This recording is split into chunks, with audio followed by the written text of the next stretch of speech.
कपाटात ठेवायला जागा नाही आणि घालायला कपडे नाहीत अशा कंडिशनला पोहोचलेली मी आज परत एकदा शॉपिंगला आली आहे. नमस्कार, मी तेजा आणि रोजचा जीन्सचा वैताग आल्यानं उन्हाळ्याचं घालायला वेगळं काहीतरी घ्यावं म्हणून मी निघालेले.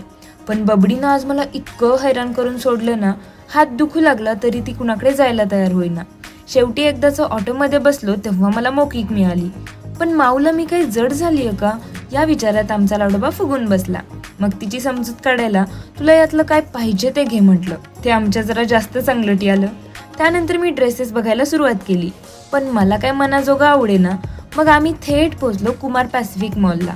गेल्या गेल्या पेटपूजा करून घेतली, ज्यात बबडी पण भागीदार होतीच. आणि नंतर आम्ही गेलो झुडिओमध्ये.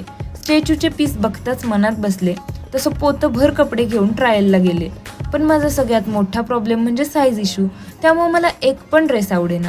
आता माझं दुःख फक्त बारीक मुलीच समजू शकतील. त्यानंतर आम्ही गेलो अनलिमिटेड स्टोअरमध्ये, जिथे नावाप्रमाणेच अनलिमिटेड व्हरायटीज होत्या. आणि त्यात मला हे 2 ड्रेस आवडले. आणि बबडीसाठी पण हा क्यूटसा ड्रेस घेतला. म्हणजे या फक्त 3 ड्रेसेससाठी मी सगळ्यांना इतकं थकवलेलं ना की बस.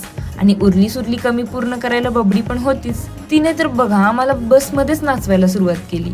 बरं, आता हा व्हिडिओ त्या व्यक्तीला नक्की पाठवा ज्याच्याकडे ठेवायला जागा नाही आणि घालायला कपडे नाहीत.